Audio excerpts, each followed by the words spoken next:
Olá, meus amores, tudo bem com vocês? Sejam muito bem-vindos a mais um vídeo aqui no canal Miranda Fala. Eu sou a Miranda e no vídeo de hoje a gente vai falar um pouquinho sobre o livro de João 3,16. Um texto que é extremamente utilizado, geralmente para evangelismos e tudo mais. Todo mundo conhece a passagem de João 3,16. Porque Deus amou o mundo de tal maneira que deu o seu Filho unigênito, para que todo aquele que nele crê não pereça, mas tenha a vida eterna. A gente vai destrinchar um pouquinho desse texto, a gente vai ver ele de uma maneira mais completa. Foi o texto que eu compartilhei hoje numa reunião da igreja e eu espero que abençoe a sua vida também. E eu tava pensando, vou trazer para o canal também, porque eu acho bem interessante, é um texto muito interessante, a gente vai ler ele de uma forma mais abrangente. João 3, no versículo 16, a gente vai ler até o 21, que vai dizer assim pra gente: porque Deus tanto amou o mundo que deu o seu Filho unigênito, para que todo aquele que nele crer não pereça, mas tenha a vida eterna. Deus enviou o seu Filho ao mundo, não para condenar o mundo, mas para que este fosse salvo por meio dele. Agora olha o verso 18. Quem nele crê não é condenado, mas quem não crê já está condenado por não crer no nome do Filho unigênito de Deus. Ou seja, que tipo de crer esse texto aqui está dizendo? O tipo de crer de obedecer, pessoal. Porque não é somente um crer do tipo, eu acredito em Deus, mas eu não faço nada do que Deus quer, eu não sigo as leis de Deus, eu não tô nem aí para isso, mas eu acredito que Deus existe. Não é assim a fé do mundo? Mas esse crer aqui tá falando de uma coisa muito diferente. É crer e seguir a vontade do Senhor. É crer no sentido de obedecer os mandamentos do Senhor. Deus amou o mundo de tal maneira para que todo aquele que nele crer / obedecer não pereça, mas tenha a vida eterna. Deu pra captar, pessoal? Então não é um crer de tipo somente acreditar, mas é um crer de obedecer os mandamentos do Senhor. Porque quem não crê, ou seja, não obedecer os mandamentos do Senhor, ele já está condenado. No versículo 19, este é o julgamento. A luz veio ao mundo, mas os homens amaram as trevas e não a luz, porque as suas obras eram o quê? Más. Tá vendo como tá falando sobre obediência? Porque tá citando as obras das pessoas. E aqui é interessante porque a gente já tá falando de obediência, né? No sentido de crer, mas obedecer. A obediência já é uma obra.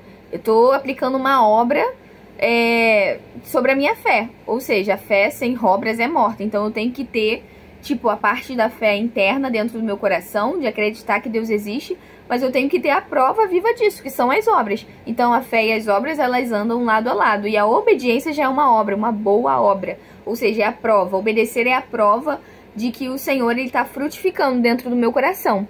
Então, quem pratica o mal, vai dizer no versículo 20, quem pratica o mal, odeia a luz, tá vendo? Prática, obras. Quem pratica o mal, odeia a luz e não se aproxima da luz, temendo que as suas obras sejam manifestas. Ou seja, as pessoas que não seguem ao Senhor, não seguem o Evangelho, elas ficam nas trevas. E quando alguém vai e abrange esse Evangelho, explana esse Evangelho para ela, essa luz vai acabar incomodando, porque elas estão confortáveis na posição que elas estão. A luz acaba incomodando essas trevas. Então eles não querem a luz, eles querem permanecer nas trevas. E é o que diz, quem pratica o mal odeia a luz e não se aproxima da luz, temendo que as suas obras sejam o quê? Manifestas. A palavra do Senhor é responsável por nos confrontar os nossos pecados. Porque quando a gente olha para nós e olha para a palavra de Deus, não tem como a gente não ser confrontado. Se a gente estiver fazendo alguma coisa errada, então a gente vai olhar para a palavra de Deus e vai se incomodar com aquilo. A gente vai se sensibilizar com aquilo e a gente vai perceber, poxa, tá diferente do que eu tô fazendo, sabe? A palavra de Deus, ela confronta. Os servos do Senhor verdadeiros, eles vão receber esse confronto como uma coisa boa, uma coisa maravilhosa. Eles vão melhorar naquilo que eles estão precisando. Esses são os filhos verdadeiros de Deus. Mas existem aqueles que, infelizmente, não aceitaram essa salvação e não são os filhos de Deus. E logo eles vão odiar que explanem a palavra do Senhor. Por quê? Porque a palavra do Senhor é luz que incomoda as trevas e logo eles se sentem incomodados com essa luz, com essa palavra. Por quê? Porque confronta. E a maioria das pessoas não gosta de ser confrontada. Por favor, não seja essas pessoas, não seja esse tipo de pessoa. Porque você ser confrontado pela palavra do Senhor vai melhorar o seu caráter em Deus. Vai fazer com que você seja verdadeiramente um cristão genuíno, de que não tem com o que se envergonhar. Logo, a palavra do Senhor, ela vai te aperfeiçoando. Ela vai te moldando, tirando as coisas que não agradam ao Senhor de dentro de você. se você deixar ser levado pela palavra de Deus. E aí, gente, no versículo 21 vai dizer assim: mas quem pratica a verdade vem para a luz, para que se veja claramente que as suas obras são realizadas por intermédio de Deus. Ou seja, quanto mais eu pratico a verdade, quanto mais eu vivo a vida de Deus, quanto mais eu busco a palavra de Deus, essa é a importância da gente buscar a palavra de Deus diariamente, do nosso devocional. Por quê? A palavra do Senhor, ela é viva. Então a palavra do Senhor sempre vai falar contigo alguma coisa. Eu mesma, às vezes, abro a palavra e fico assustada.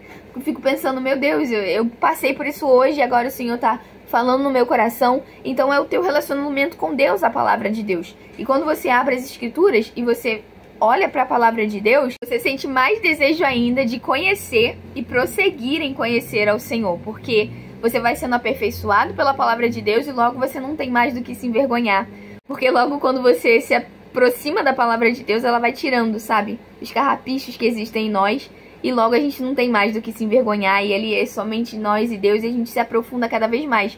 Por isso que vai dizer que quem pratica a verdade vem para a luz, vem para a palavra de Deus. Não tem medo da palavra de Deus, porque ela só nos aperfeiçoa em quem nós somos em Cristo. E, gente, nesse mesmo capítulo 3 de João, mas no verso 5, um pouco mais acima, vai narrar pra gente esse diálogo que o Senhor Jesus tem com Nicodemos, onde o Senhor Jesus explica para Nicodemos: olha, é necessário que você nasça de novo. E aí Nicodemos não entende, ele pergunta pro Senhor: mas como que eu posso voltar para a barriga da minha mãe? Porque ele ainda não tinha o entendimento do que o Senhor Jesus estava querendo dizer. O novo nascimento é o morrer para o meu velho homem e o meu renascer em Deus, o meu nascer em Cristo Jesus. Ou seja, o meu velho homem ficou para trás. Não mais vivo eu, mas Cristo vive em mim. Ou seja, eu preciso demonstrar que esse velho homem, ele morreu, que ele não existe mais.